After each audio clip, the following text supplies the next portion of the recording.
Friends नमस्कार मु मिता आपण मानक स्वागत करछि आ एक फ्रेश वीडियो को। आज आपण मानक सहित शेयर करी गोटे स्किन केयर वीडियो जेहेतु खरा दिन चलती बहुत गरम गुलगुली होची तो एमती एई बेले टाइम रे आमे केमती हमर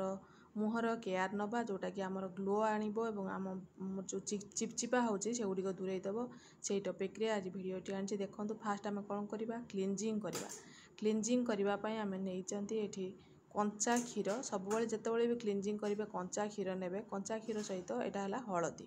एटा प्योर हलदी ने ना जदि आपण बाहर कस्तूरी हलदी अच्छी सेटा भी आपण मैंने नहीं पारे यहाँ भल से आम कंचा क्षीर और हलदी को भल से मिक्स करदे मिक्स कर सारापर आपण मुहर को भल से जिते भी क्लींजिंग करेंगे मुह को खाली ठंडा पानी रे आपण मैंने धोई दे आसबे धोई आसला गोटे कॉटन टे नेबे बेसी करी अधिक करी कॉटन टे नेबे नहीं सारा पर आपण मैंने से जो आम लिक्विड टे प्रिपेयर करछंती से लिक्विड को से कॉटन रे भिजेबा से लिक्विड को सब किछि से कॉटन अब्जॉर्ब करनब कर सारा पर आम सेटा को नहीं मुहरे चारिआडे लगे भल से मुहरे घसीबा जेमती आपण माने टोनर यूज करती चारिआडे लगाती कि गोटे फेस पे पाउडर यूज करती चारिआडे लगाती सेमिति आपण माने एटा को चारिआडे भल से लगे घसीदेवे यहाँ देखिए आपण मुहर जहाँ भी ऑयली अंश ऑयल बाहर कि झाड़ बोई चिपचिपा लगुच कि जहाँ भी होगुड़ सब देखिए आपण मैंने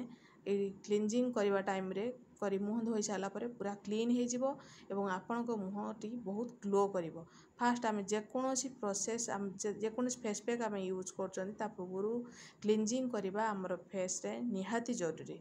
क्लींजिंग कर सारा 2 मिनिट आपण मैंने छाड़देवे 2 मिनिट पर एटा को आपण मैंने ठंडा पानी रे धोई पारिबे नहेले आपण मैंने एटा को गोटे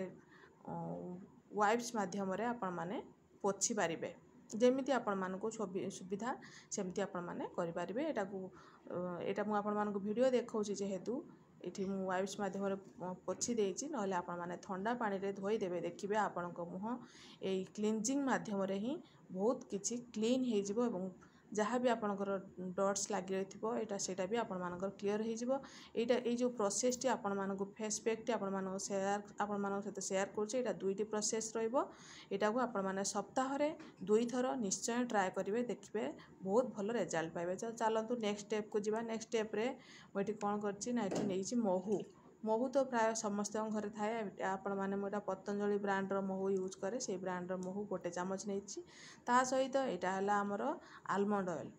ऑयल बेसी नहीं बहुत कम 4 ରୁ 5 ठोपा मुझे जदि आपण मानकर ड्राए स्किन किंबा आपण मानकर नॉर्मल स्किन आपण माने एठी आलमंड ऑयल नहीं पारिबे। जदि आपण मानकर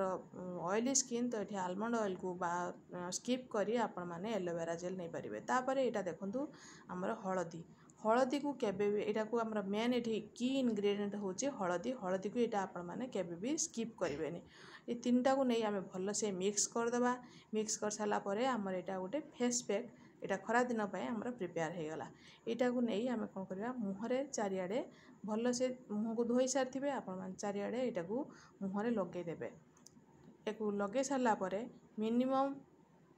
आपण माने 10 मिनिट एटा को छाड़िबे। एटा सकाळे आपण मान लगे दे गाधेवा पूर्व ए प्रोसेसटा फॉलो करिवे देखिबे सबुठु भल बेटर रिजल्ट पाइबे। एटा को मुहरे चारिआडे लगे सारला परे आपण मान टिके 10 मिनिट छाड़ीदेवे छाड़ी सारा टिके आमर मुहरे भल से एटा अब्जॉर्ब करिवो तार जहाँ भी आमर हनीर बेनिफिट अच्छी कि आमर आलमंड ऑयल रो बेनिफिट अच्छी एवं आमर हलदीर बेनिफिट अच्छी सेगुड़िक सब आमर मुहरे अब्जॉर्ब हेले सेटा आमे बेसी तार बेनिफिट पाई परिबा। एटा को मुहरे सबुआडे लगे सारला परे तापर आमे कोन 10 मिनिट लगे सारला परे छाड़ी सारला परे टिके एटा अब्जॉर्ब करनेला परे मुह टिके हाथ रे आमे कोन करबा हल्का पानी नबा ठंडा पानी नेबे नहीं जदि आपण मान पाखे फ्रिज पानी अच्छी तो आहरी भल ए खरा दिन जेहेतु चलती नहीं परे टिके मुझे देखौची आपण माने सेमती पानी नहीं हाथ रे अल्प टे पानी नहीं एटा को आस्ते आस्ते करी भल से मुह को भलसे गोटे मसाज देवे जमती आपण मैंने पार्लर रे मसाज दौरान सेमती आपण मैंने गोटे मसाज देवे मुह को मसाज देले एबे जेहेतु झाड़ बोही बोही मुह पूरा डल हो जाऊँगी पूरा तार ग्लो ही चल जाऊँगी तो एमती आम गोटे सप्ताह जदि 2 थर आम मुह को भलसे गोटे मसाज दवा देलापर आमर ग्लो फेरी आसो एवं आमर मुहर जदि आमर मुहटा सन टान हो जाए खरारे पूरा झाऊली पड़ी था पूरा सीझी जाऊ था मुह कला पड़ जाऊ था सेगुड़ी भी एमती मसाज मध्यम सेगुड़ी भी धीरे धीरे रिमूव हो आपण मैंने यहाँ सप्ताह को 2 थर यूज करेंगे देखिए बहुत सारा बेनिफिट पाइबे और जमीती मुझे आखि तले देखा आपण मैंने सेमती आखि तले भी यहाँ को भलसे मसाज करूँ देखिए यदि आखि तले आपण मानकर कला होता है सेटा भी धीरे धीरे रिमूव हो तो आशा करुँची ये फेस पैक टी आपण मानक बहुत भल लगी फेस पैक को आपण मैंने घरे प्रिपेयर करी निश्चय ट्राए करूँ देखिए बहुत सारा बेनिफिट पाइबे एवं सप्ताह को 2 थर यहाँ आपण मैंने यूज करूँ देखिए आपणकर जदि सन टान हो जाए खरा दिन में सेटा भी आपणकर धीरे धीरे रिमूव हो आपण मुहर जदि ग्लो चल जाए सेटा भी आपण मैंने फेरी पाइबे